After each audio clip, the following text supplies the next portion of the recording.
The morning of June 6, 1944, broke over the beaches of Normandy with thunder that wasn't entirely from the sky.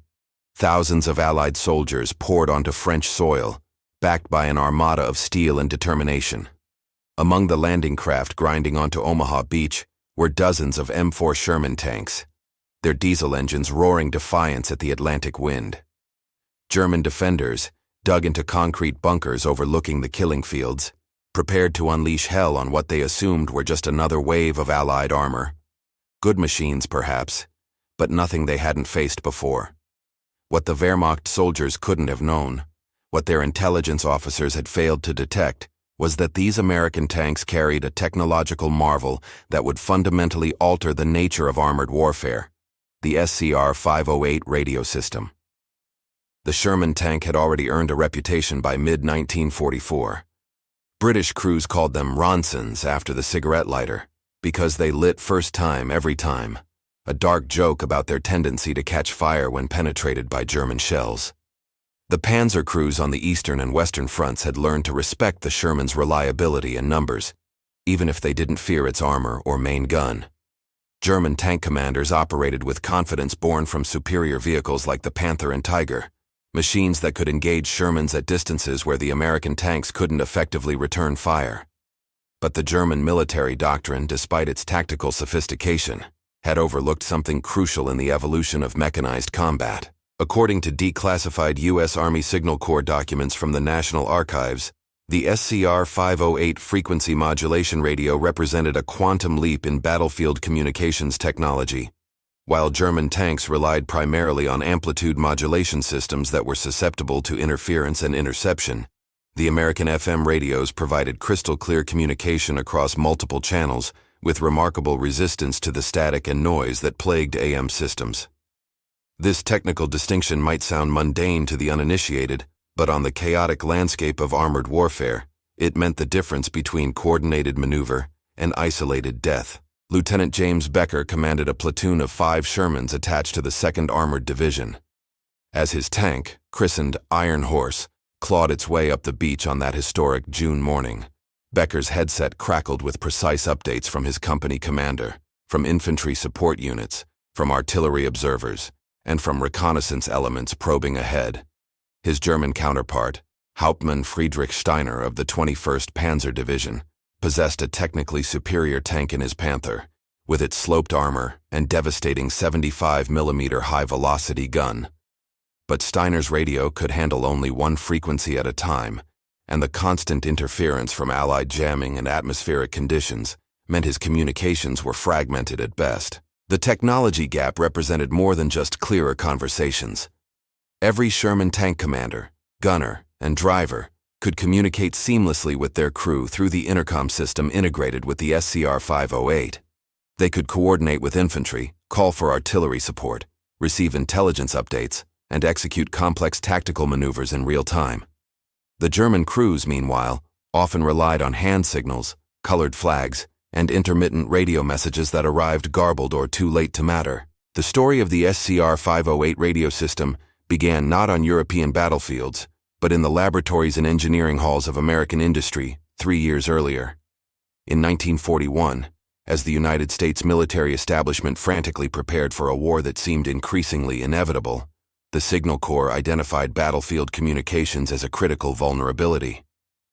The lessons from the German Blitzkrieg campaigns in Poland and France had demonstrated how rapidly moving armored formations could overwhelm static defenses, but those same lessons revealed how easily mechanical forces became disorganized without reliable command and control. Fred Link, an engineer at Link Radio Corporation in New York, had been experimenting with frequency modulation technology for vehicular communications since the late 1930s. His work, building on principles developed by Edwin Armstrong, the father of FM radio broadcasting, promised solutions to problems that had plagued military communications since the advent of radio itself. According to a comprehensive study published in the Journal of Military Electronics in 1947, Link's designs eliminated much of the interference that made amplitude modulation systems unreliable in combat conditions, where electrical storms, engine noise, and enemy jamming created a soup of static. The military contracted with multiple manufacturers to produce variants of the SCR-508 system, with companies like Galvin Manufacturing Corporation, later known as Motorola, producing thousands of units monthly by 1943.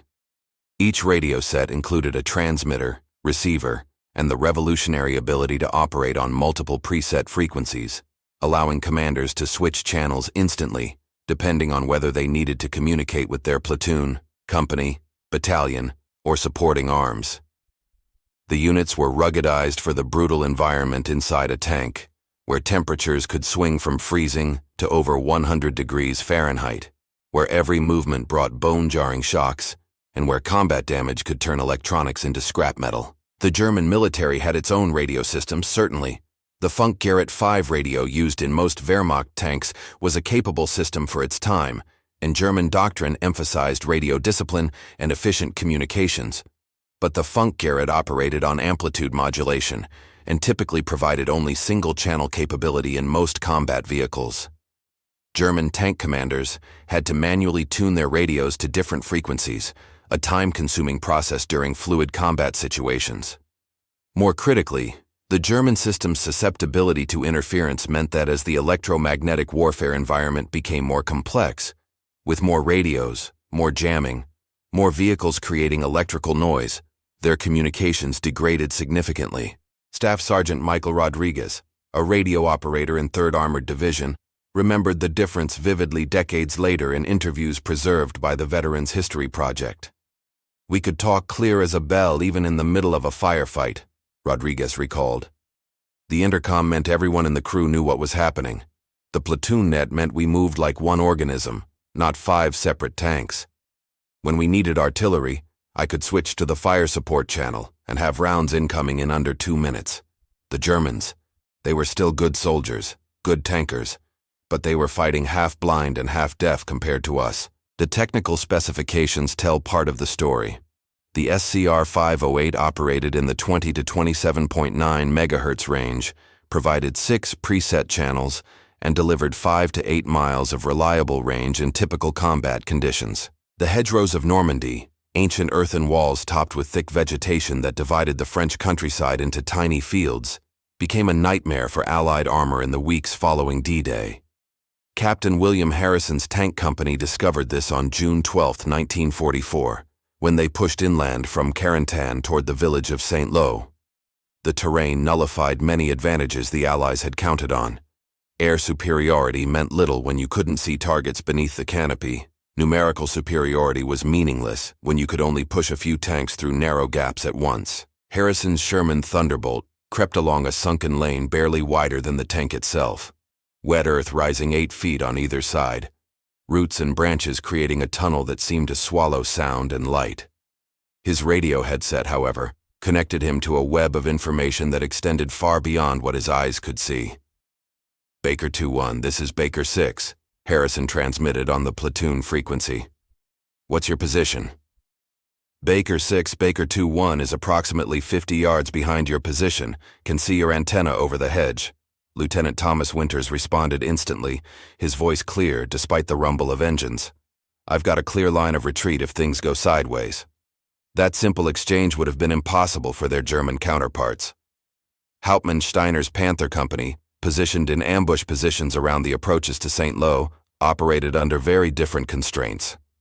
Steiner's platoon commanders could receive orders from him, but coordinating between individual tanks required either line-of-sight signals or time-consuming frequency changes. When Steiner wanted to communicate with supporting infantry or request artillery support, he had to relay through battalion headquarters, adding critical minutes to every decision cycle. The battle that erupted that afternoon demonstrated the practical implications of this technical gap. Harrison's lead tank, commanded by Lieutenant David Chen, rounded a bend and immediately took fire from a concealed Panther tank positioned in a sunken firing position. The German 75mm round punched through Chen's Sherman, killing the driver instantly and setting the engine compartment ablaze. But even as Chen's crew bailed out, the information was already flowing through the American network. "Contact! Panther tank, 11 o'clock. Range approximately 100 yards. Chen broadcast even as he scrambled from the turret hatch. Harrison heard it simultaneously with every other tank commander in his company. Within seconds, Harrison had switched to the artillery net.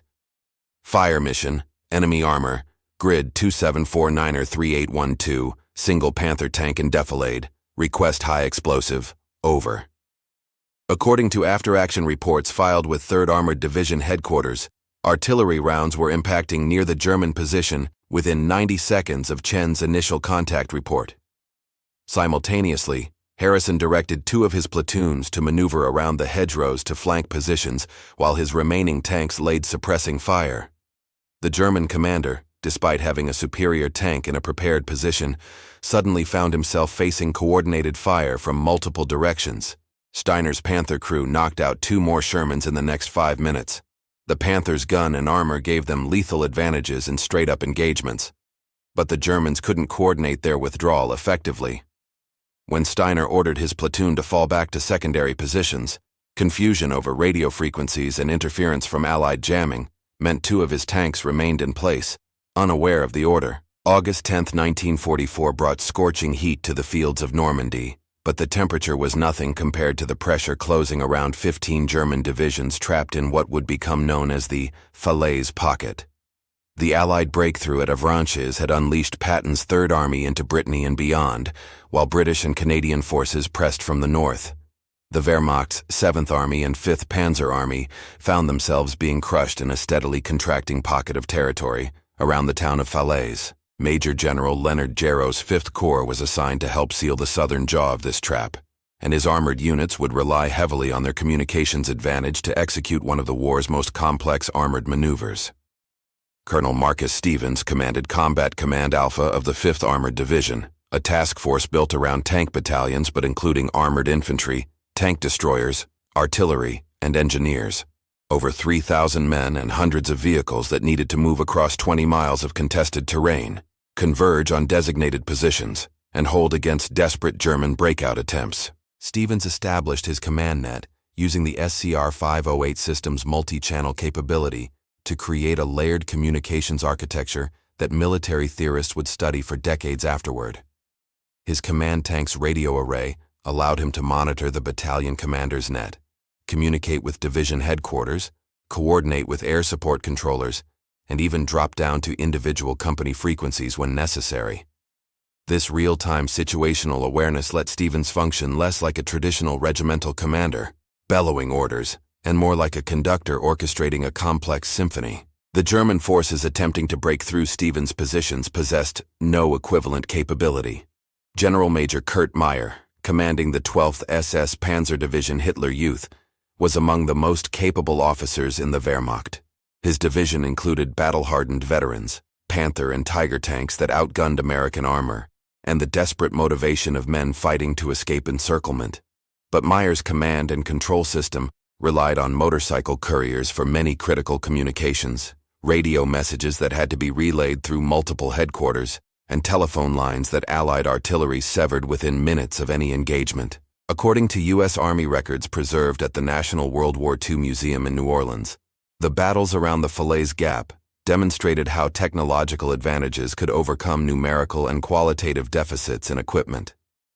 Stevens's task force included primarily M4 Shermans, which remained vulnerable to German tank guns.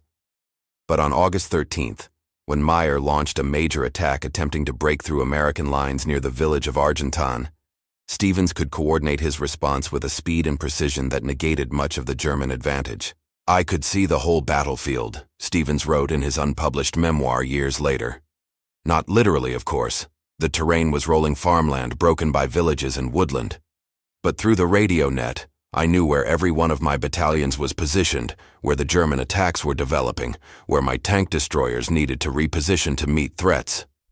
I could call in airstrikes on German assembly areas, redirect artillery fire as targets emerged, and shift reserves to threaten sectors faster than the Germans could exploit any breakthrough.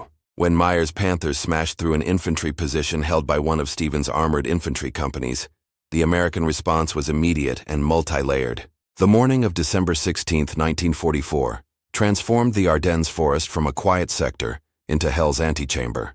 German forces, assembled in secrecy through remarkable operational discipline, crashed through American positions in what would become Hitler's last great offensive in the West.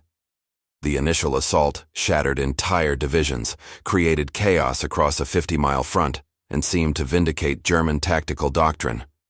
But even as Wehrmacht forces advanced, the communication advantage built into every American Sherman would begin to tell. Brigadier General Bruce Clark commanded Combat Command Bravo of the 7th Armored Division when orders arrived on December 17th, directing his unit to hold the critical road junction at St. Vith in Belgium. Clark's force consisted of fewer than 50 Sherman tanks and supporting vehicles facing elements of 3 German divisions, including the 5th Panzer Army's main effort. The mathematics suggested disaster, but Clark possessed something his German counterparts lacked: the ability to fight his scattered forces as a unified, responsive organism. The defense of St. Vith, documented extensively in the U.S. Army's official history, the Ardennes, Battle of the Bulge, published in 1965, demonstrated how communications technology could partially compensate for numerical inferiority. Clark established his command post in the town center and immediately organized his radio nets. His tank battalion commanders reported positions and readiness every 30 minutes. His reconnaissance elements, pushed out along the likely German approach routes, maintained constant contact. When German armor appeared from multiple directions simultaneously, exactly the kind of multi-axis attack that German doctrine emphasized, Clark could track each threat and direct his limited reserves with surgical precision. Contact. Heavy armor column moving south on the Schönberg Road. Estimate 15 to 20 tanks. Mix of Panthers and Mark IVs. Captain James Ridgway reported from his position north of town at 06:15 hours on December 18th. Clark heard this simultaneously with every other commander in his net. Within 3 minutes, Clark had repositioned a platoon of M36 tank destroyers to cover the northern approach, called for artillery fire on the German column, and directed his reserve tank company to move into blocking positions. The German attack, led by units from the 18th Volksgrenadier Division and elements of the 66th Corps, possessed superior numbers and the advantage of initiative. But German communications remained hamstrung by doctrine and technology that hadn't evolved to meet the demands of fluid armored combat. Battalion commanders received orders from division, but coordinating between battalions required relay through Corps headquarters. When battlefield conditions changed, when an American position proved stronger than expected, when a supporting unit was delayed, when opportunity emerged for exploitation, German forces couldn't adapt at the speed their American opponents managed. Lieutenant Colonel Thomas Riggs commanded the 31st Tank Battalion in Clark's defense. His Shermans were dispersed across a 3-mile perimeter, individual platoons positioned to cover approaches, deny roads, and support infantry positions. On the morning of December 19th, when German infantry supported by assault guns punched through the American line on the eastern side of the perimeter, Riggs heard about it instantly from the infantry company commander his tanks were supporting. "We're getting overrun at Checkpoint 7. I've got at least 2 companies of German infantry with assault gun support. Request immediate armored assistance," Major Edward Walsh transmitted. March 7th, 1945, brought unexpected opportunity to the U.S. First Army when forward elements of the 9th Armored Division discovered the Ludendorff Bridge at Remagen still standing. Every other bridge across the Rhine had been destroyed by retreating German forces, making this single intact span worth its weight in strategic gold. Within hours, American forces were racing toward Remagen from every direction, creating a bridgehead on the Rhine's eastern bank before German forces could react. The exploitation of this opportunity would demonstrate the full maturity of American armored communications doctrine. Major General John Leonard commanded the 9th Armored Division, and his immediate challenge involved pushing enough combat power across a single bridge to establish a defensible bridgehead, while German forces desperately attempted to destroy the crossing site. Leonard's operations order, preserved in the division's after-action reports at the National Archives, revealed how completely the SCR-508 radio system had been integrated into American tactical thinking. The plan assumed continuous communication between units, real-time updates on crossing schedules, instant coordination with air defense and artillery, and the ability to redirect forces in response to German counterattacks. Colonel Henry Tucker commanded the combat command assigned to cross first and seize the heights beyond Remagen. His force included 3 tank battalions, armored infantry, engineers, and supporting arms, over 2,000 vehicles that needed to cross a damaged bridge under fire, deploy into attack formations on the far side, and advance against German positions before the Wehrmacht could organize effective resistance. The operation required split-second timing and constant adjustment. "Baker 6, this is command," Leonard transmitted to Tucker at 14:30 hours on March 7th. "Luftwaffe activity increasing. Expect air attacks on the bridge. I'm directing all air defense battalions to converge on Remagen. Your crossing window is now. Execute immediately." Tucker's acknowledgement came instantly, and within minutes his lead tank companies were rolling onto the bridge. But crossing was only the beginning. German artillery, belatedly responding to the crisis, began dropping shells on the bridge approaches and the town beyond. German armor, rushed from reserve positions, moved to counterattack the growing bridgehead. Luftwaffe aircraft, in one of their last concentrated efforts of the war, flew repeated attacks against the bridge itself. According to testimonies collected by the U.S. Army Heritage and Education Center, Tucker's ability to coordinate his scattered forces during the chaotic crossing operation depended entirely on his communications network. As each tank company crossed, Tucker directed it to specific objectives. When German counterattacks developed from unexpected directions, Tucker could redirect forces already across to meet threats. When congestion on the bridge threatened to stall the crossing, Tucker coordinated with the engineers to manage traffic flow. Lieutenant Richard Morrison commanded a platoon of Shermans in the first wave across. His recollection, recorded in 1978, captured the confusion of the moment. "We're crossing this bridge, it's damaged, it's swaying under the weight of the tanks, German shells are landing all around, and I'm thinking we're all going to die. But then my headset comes alive with the platoon leader giving me an objective, the company commander telling me where other platoons are positioned, even the battalion commander checking in to confirm we made it across. Suddenly I wasn't alone anymore.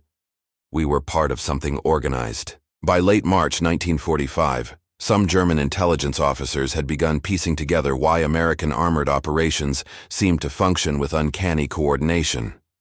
Oberst Heinrich Weber, an intelligence analyst with Army Group B, compiled a report based on interrogations of American prisoners, examination of captured equipment, and observation of American tactical patterns.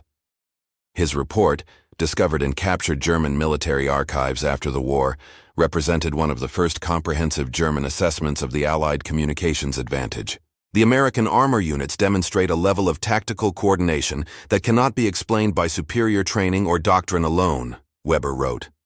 "Captured equipment includes radio sets far more sophisticated than our own Funkgerät systems.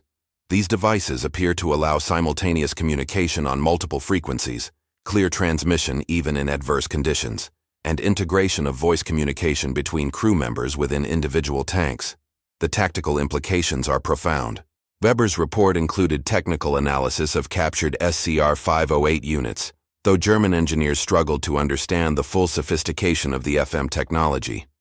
More importantly, Weber identified how this communications advantage translated into tactical superiority. American armored units maneuver as integrated formations even when dispersed across several kilometers. They coordinate with supporting arms, artillery, infantry, air support, with remarkable speed. When engaged, they adapt to changing battlefield conditions faster than our own forces can exploit advantages. Their tank crews communicate internally with an efficiency that allows rapid target engagement and threat response. The report reached some senior German commanders, but by late March 1945, the Wehrmacht was in full retreat and lacked the industrial capacity, time, or resources to address the communications gap Weber had identified. German tank production focused on building more Panthers and Tigers, improving armor and gun performance, while the less glamorous field of battlefield communications received minimal attention and resources. General Oberst Heinz Guderian, the father of German armored doctrine, reportedly read Weber's assessment shortly before being relieved of command in late March. According to post-war interviews preserved in various military history collections, Guderian recognized the implications but considered them irrelevant given Germany's strategic collapse. "We built better tanks," Guderian supposedly said. "They built better systems. The distinction was more than semantic. A Panther tank in 1945 remained superior to a Sherman in armor protection, gun performance, and mechanical design. But the Panther operated as an isolated weapons platform, coordinating with difficulty with other Panthers, struggling to communicate with supporting arms, and often unaware of the larger tactical situation. The Sherman, despite its mechanical vulnerabilities and inferior gun, functioned as a node in a communications network that extended from individual crew members up through division headquarters and out to supporting artillery, air, and infantry units. Captain Ernst Hoffmann commanded a company of Panther tanks in the 11th Panzer Division during the final battles in Bavaria. His post-war testimony, collected by U.S. Army historians, provided the German perspective on this disparity. We could see their tanks coordinating, moving together, supporting each other. When we engaged one Sherman, 3 others would be maneuvering for position before we could reload. Their artillery seemed to know exactly where we were positioned. Their infantry knew where their tanks were and could call them for support instantly. The war in Europe ended on May 8, 1945, but the revolution in armored warfare communications was only beginning. The SCR-508 radio system and its descendants became the foundation for how modern militaries would fight for the next 80 years. The technology that gave Sherman tank crews clear, multi-channel communication evolved into the integrated digital command and control systems that would define 21st century warfare. Post-war analysis by the U.S. Army Armor School at Fort Knox, documented in studies published through the 1950s, concluded that the communications advantage provided by the SCR-508 system had contributed significantly to Allied victory in the armored battles of 1944 and 1945. These studies examined engagement ratios, time to respond metrics, and effectiveness of combined arms coordination, finding that American armored units consistently outperformed their German counterparts in metrics related to command and control, even when German units possessed superior individual vehicles. Soviet observers, who had received thousands of American tanks through Lend-Lease including their radio systems, took careful note. The Red Army's post-war tank development emphasized communications as a core capability. British armored doctrine, which had been slower to recognize the importance of radio communications early in the war, fully embraced the lessons by the conflict's end. The German military, restructured after the war as the Bundeswehr, would build its new armored doctrine around principles that emphasized communications and coordination, learning the lessons their Wehrmacht predecessors had learned too late. The veterans who had operated these systems carried memories of how technology had given them an edge that sometimes meant the difference between life and death. Staff Sergeant Michael Rodriguez, the radio operator interviewed decades after the war, summarized the significance in characteristically understated fashion. The radio meant we could fight smart instead of just fighting hard. The Germans had better tanks, better guns, but we could talk to each other. That mattered more than most people realized. The SCR-508 radio system itself was obsolete within a decade of war's end, replaced by improved VHF systems with even greater range and capability. But the principle it established, that information superiority could overcome material inferiority, that coordination could defeat isolation, that connected forces could destroy superior disconnected forces, became foundational to modern military doctrine. In the decades since, military theorists have examined World War II armored combat through increasingly sophisticated analytical frameworks. The revolution in military affairs literature of the 1990s and early 2000s identified the integration of information technology into weapons platforms as a force multiplier of historic significance. Yet the essential pattern was established on the beaches of Normandy and in the hedgerows of France, when American tank crews discovered they could coordinate, communicate, and fight as a unified force in ways their German opponents simply could not match. The Sherman tank's reputation evolved over time from the Ronson lighter that burned too easily to recognition as a well-designed, reliable, and effectively employed weapon system. Part of that reappraisal has come from understanding that individual platform performance matters less than system-level effectiveness.